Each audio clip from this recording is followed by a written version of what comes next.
absolutely no reason to put a tray down. Even if you have kids, you better be feeding them the food you made rather than exposing them to the crap on airlines. Do you need to carry hand sanitizers? I have absolutely never used these things. I like my skin microbiome. Your skin microbiome is the #1 defense system against other bacteria and other viruses. So no, I don't recommend using hand sanitizers. Simple soap and water is all you need, and that's all you need to do. How can you support your immune system so you're less susceptible to the virus? That's a great question. So #1, you've got to make sure you have adequate levels of vitamin D3. And the average person should take a bare minimum of 5,000 international units of vitamin D a day. A paper written from the University of California, San Diego a few years ago, after extensive research into humans, thinks that the average American should take 9,600 international units of vitamin D3 a day to have adequate levels of vitamin D. I personally have not seen vitamin D toxicity after 20 years of measuring this in thousands, tens of thousands of patients. Again, I recently talked with Mark Hyman. In his practice, he has yet to see vitamin D toxicity. I personally don't think it exists, but even if it does, 10,000 international units a day is what the University of California, San Diego recommends. You probably have heard me talk before. If I feel I am coming down with a virus, I personally take 150,000 international units of vitamin D3 a day for 3 days in a row. That's almost 500,000 international units of vitamin D over a 3-day period. I've been doing that now for about 18 years. I'm not dead yet, and so far so good.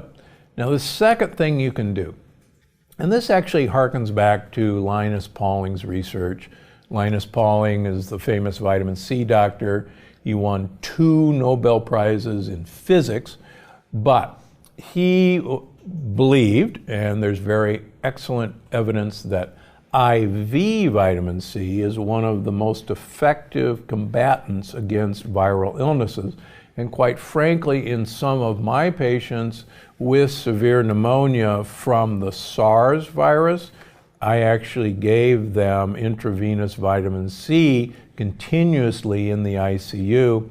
And one woman, quite frankly, who I remember very well, a very young lady, actually survived, and when she was on a ventilator, and we literally couldn't oxygenate her blood with traditional means, and I was able to get a waiver from our pharmacy to give her vitamin C IV, and that's actually what turned her around. Now, you're not going to get IV vitamin C before you go on a trip or take it on the airplane. So what I recommend is one of 2 things. Either take timed release vitamin C capsules, and they're readily available. I like 1,000 milligrams twice a day.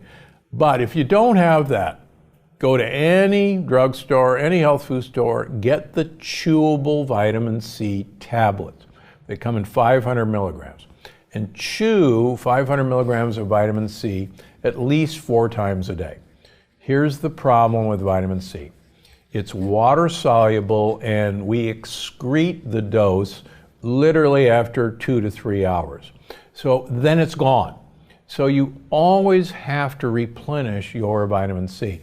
And again, the easiest way to do this is just carry a bunch of vitamin C tablets with you and chew them every 4 hours, and you'll be just fine. Third, mushrooms are some of the best ways to activate your immune system, to activate killer cells, which are white blood cells that will go after viruses. Consider getting yourself some mushroom capsules, and that's another great way of adding another layer of defense. Lastly, sunlight is one of the best ways to generate vitamin D in your bloodstream, the active form. So whatever you do, get yourself a half an hour exposure to sunlight wherever you are. And that's one of the best tricks. Yeah, so if you think that you're getting infected with, a virus, whether it's the flu, whether it's the coronavirus, this is exactly what I would recommend to you. And again, it's exactly what I do when I feel like I'm coming down with something. If you want to, just say, wow, that sounds like a lot of vitamin D, which I used to think was, I used to take 50,000 a day for 3 days in a row. And interestingly enough, I had a few episodes of breakthrough. In other words, it didn't work.